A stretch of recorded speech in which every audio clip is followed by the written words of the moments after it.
जय श्री राधा कृष्ण। नमस्कार भक्तों।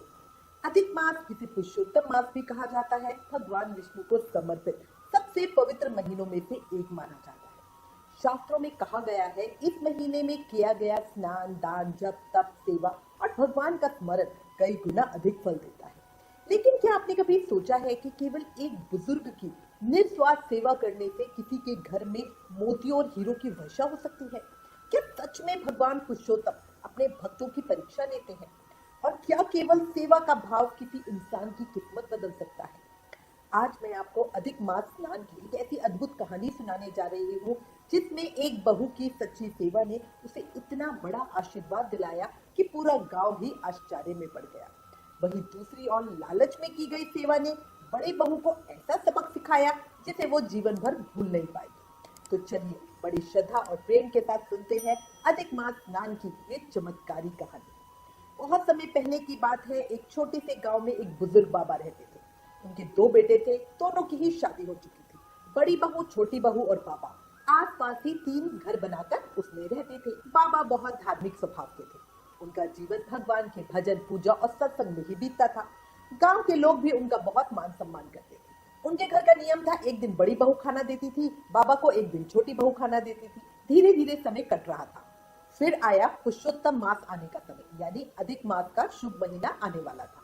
बाबा के मन में विचार आया कि इस बार पूरे नियम और श्रद्धा के साथ पुरुषोत्तम मास का व्रत, स्नान और पूजा करूंगा। उन्होंने सबसे पहले अपनी बड़ी बहू को बुलाया और कहा, बहू, अधिक मास शुरू होने वाला है। मैं प्रतिदिन प्रातः स्नान करके भगवान पुरुषोत्तम की पूजा करना चाहता हूँ। अगर तुम मेरी थोड़ी सहायता कर दो तो मुझे सुविधा हो जाएगी। तुम मेरा ये नियम निभा दो। बड़ी बहू ने बिना कुछ सोचे तुरंत ही जवाब दिया, पिताजी, मेरे पास इतना समय नहीं है, घर के बहुत काम होते हैं, आप देख लो अपना, मेरे से ये नहीं होगा। बाबा कुछ नहीं बोले। वो चुपचाप छोटी बहू के पास पहुंचे। छोटी बहू बहुत सरल, विनम्र और सेवा भाव की थी। बाबा ने उससे भी वही बात कही तो छोटी बहू मुस्कुरा कर बोली, पिताजी, ये तो मेरा सौभाग्य होगा। आप बस बताइए मुझे क्या क्या करना है, मुझे कुछ अधिक मास के बारे में पता नहीं है। तो बाबा बोले, बहू, मुझे ज्यादा कुछ नहीं चाहिए, पर रोज सुबह स्नान के लिए कुएं से पानी भर के दे देना। स्नान के बाद मेरी धोती धोकर सुखा देना। दोपहर को अच्छा भोजन बना देना। मैं एक ही समय खाना खाऊंगा, इसलिए सिर्फ दोपहर में ही खाना खाऊंगा। छोटी बहू ने हाथ जोड़कर कहा, पिताजी, आज से ये सब मेरी जिम्मेदारी है, आप बिल्कुल चिंता मत करना। अब अधिक मास शुरू हुआ। बाबा सुबह सुबह उठे। छोटी बहू भी ब्रह्म मुहूर्त में उठ गई। सबसे पहले कुएं से ताजा पानी भरकर लाई, बाबा के लिए रखा। बाबा नहा लिए। फिर बाबा की धोती बड़े प्रेम से धोई और सूखने के लिए डाल दी। बाबा स्नान करके भगवान पुरुषोत्तम की पूजा करने बैठ गए। दोपहर में छोटी बहू के हाथ का बनाया हुआ भोजन ग्रहण करते। दिन बीतते गए, लेकिन एक अद्भुत चमत्कार रोज होने लगा।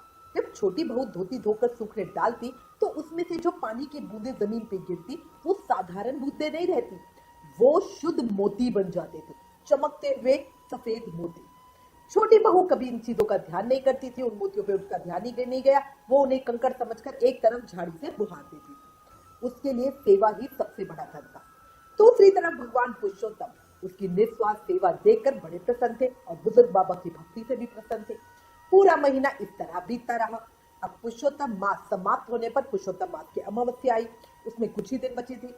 एक दिन बाबा ने कहा, बहू, मैं अधिक मास अब समाप्त होने वाला है, तो मैं अमावस्या पे ब्राह्मणों को भोजन कराना चाहता हूँ, ताकि मेरे इसका उद्यापन हो जाए। छोटी बहू ने खुशी खुशी कहा, पिताजी, ये तो बहुत अच्छा शुभ कार्य है, आप ब्राह्मणों को, चाहे जितने ब्राह्मणों को बुला लाइए। तो पिताजी ने पूछा, बेटा 5 ब्राह्मणों को बुला लूं? उसने कहा, हाँ, बहुत अच्छा है। अब जब अमावस्या आई तो बहू बहुत ही सुबह उठ गई। बड़े प्रेम से उसने सबके लिए भोजन तैयार किया। पूरे महीने बाबा की सेवा करते करते, ये देखते देखते बड़ी बहू से बड़ी चिढ़ रही थी। अब बाबा ने ब्राह्मणों के साथ बड़ी बहू को भी कहा कि भाई, मैंने पूरे महीने का स्नान किया है, तो तुम भी आके खाना खाना। तो बड़ी बहू ने कहा, नहीं, जब तक छोटी बहू घर पे है मैं तो नहीं आऊंगी। अब छोटी बहू ने कहा कि पिताजी, आप चिंता मत करो, मैं खेत पे चली जाऊंगी, भाभी आ जाएगी, वो ब्राह्मणों को भोजन भी करा देगी और वो खुद भी खा लेगी। अब बाबा ने कहा, ठीक है भाई। अब बड़ी बहू उस दिन सुबह सुबह आ गई। जब ब्राह्मण भोजन करने के लिए आए, वो उसी समय आई, खाने की तैयारियों के लिए नहीं आई। अब ब्राह्मण भोजन करने के लिए बैठे तो दिखावे के लिए बड़ी बहू खाना परोसने के लिए खड़ी हो गई। अब छोटी बहू खेत की तरफ चली गई। खेत पे पहुंचकर उसने देखा बहुत सारी चिड़िया फसल के ऊपर मंडरा रही हैं। अब उसने मन में विचार आया और मुस्कुरा कर बोली, राम जी की चिड़िया, राम जी का खेत, खाओ चिड़िया भर भर पेट। ये कहकर वो पेड़ की छांव में बैठ गई। चिड़िया खेत में दाना चुगने लगी, लेकिन वहां भी एक चमत्कार हुआ। जितने दाने चिड़िया की चोंच से नीचे गिरते, वो हीरे और मोती बन जाते। शाम तक पूरा खेत चमकते हुए हीरे मोतियों से भर गया। उसी समय पास के खेत में बड़ी बहू का पति काम कर रहा था। उसने ये दृश्य देखा तो उसकी आंखें तो खुली की खुली रह गई। वो दौड़ के घर पहुंचा और बाबा से पूछा, पिताजी ये सब कैसे हुआ? बाबा मुस्कुराए और बोले, बेटा ये भगवान पुरुषोत्तम की कृपा का ही फल है, निस्वार्थ सेवा का फल है। अब जब बड़ी बहू ने ये सारी बातें सुनी तो उसके मन में पछतावा नहीं बल्कि लालच हो गया। वो सोचने लगी, अगर मैंने ससुर जी की सेवा की होती तो ये सारा धन मुझे मिलता। खेत सोने से भर गया, घर में खूब धन धान्य हो गया। अब बड़ी बहू का चिन्ह तो लाजमी था। उस दिन से वो मन ही मन अगले अधिक मास का इंतजार करने लगी। अब छोटी बहू के यहाँ तो खूब तरक्की हो गई, समृद्धि बढ़ गई। अब अधिक मास तो 3 साल के बाद आता है। बड़ी बहू ने पूरे 3 साल तक इंतजार किया। जब 3 साल के बाद फिर से पुरुषोत्तम मास आया तो इस बार बड़ी बहू स्वयं बाबा के पास पहुंची और बोली, पिताजी इस बार आपकी सेवा मैं करूंगी, आप तैयार हो जाओ, पुरुषोत्तम मास आने वाला है, आपको नहाना है। अब बाबा मुस्कुराए और बोले, बहू अब मैं ना बहुत बूढ़ा हो गया हूँ, अब मुझसे अधिक मास का कठोर नियम नहीं होगा, मैं नहीं कर पाऊंगा। लेकिन बड़ी बहू जिद करने लगी। उसके मन में तो केवल मोती और धन का लालच होता, जैसे छोटी बहू को पिछली बार मिला था। अब बड़ी बहू की जिद पे बाबा मान गए। अब बड़ी बहू सेवा तो करती थी लेकिन प्रेम से नहीं, हर बार मुंह बना बना के। हर काम के पीछे उसका उद्देश्य केवल धन प्राप्त करना होता था और बड़ा मन मार के वो हर काम करती थी। उसकी नजर हर समय इस बात पर रहती कि कब मोती गिरेंगे और कब उसका भाग्य चमकेगा। पूरा महीना बीत गया पर धोती सूखने पर कोई भी मोती नहीं गिरा। फिर वही दिन आया जब ब्राह्मण भोज होना था। बड़ी बहू ने भोजन बनाया और खेत में उसी तरह छोटी बहू को रख के चली गई। लेकिन इस बार जैसे ही कोई चिड़िया खेत में आती वो उसे डंडा लेके भगा देती कि हमारा अनाज खराब करेगी। वो सोचती थी कहीं चिड़िया दाना खाकर उसका नुकसान ना कर दे। शाम तक उसने पूरे खेत की रखवाली की, लेकिन आश्चर्य की बात, ना एक मोती मिला, ना एक हीरा, ना कोई चमत्कार हुआ। जब घर पहुंची तो घर भी वैसा का वैसा। अब तो वो गुस्से से भर गई। दौड़ती हुई बाबा के पास पहुंची और बोली, पिताजी मैंने भी आपकी उतनी सेवा की जितनी छोटी बहू ने की थी, फिर भी मेरे साथ ऐसा क्या हुआ? आपने छोटी बहू के घर तो सच से नहाया, मेरे घर आपने बेमन से नहाया। बाबा मुस्कुराए और उन्होंने शांत स्वर में कहा, बहू यही तो अंतर है, छोटी बहू ने मेरी सेवा भगवान समझ के की थी।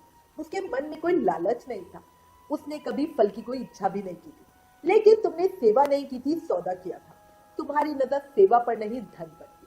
भगवान को सेवा चाहिए, स्वार्थ नहीं। बड़ी बहू की आंखों से आंसू आ गए। उसे अपनी गलती का एहसास हो गया। उसने बाबा के चरण पकड़ लिए और क्षमा मांगने लगी।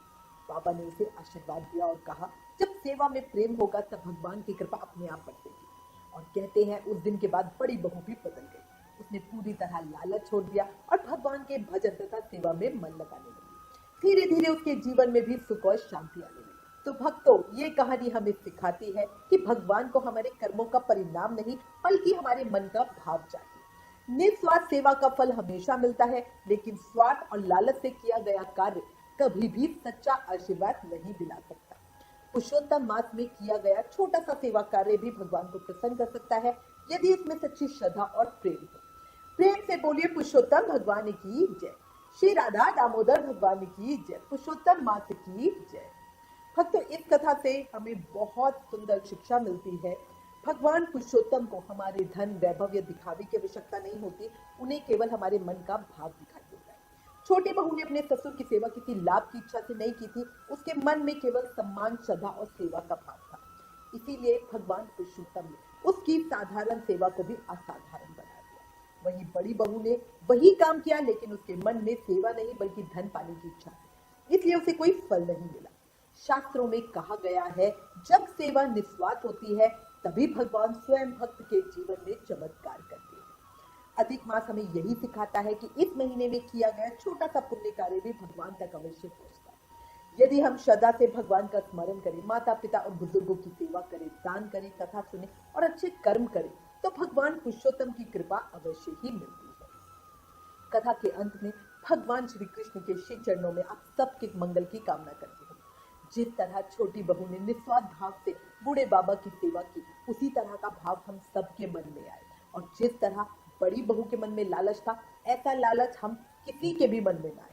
इसी के साथ, इसी प्रार्थना के साथ भगवान पुरुषोत्तम आप सभी के जीवन में सुख, शांति, समृद्धि और भक्ति का प्रकाश बनाए रखे। प्रेम से बोलिए पुरुषोत्तम भगवान की जय। श्री राधा दामोदर भगवान की जय। अधिक मास के ठाकुर की जय। जय जय श्री राधे, जय जय श्री राधे, जय जय श्री राधे श्याम।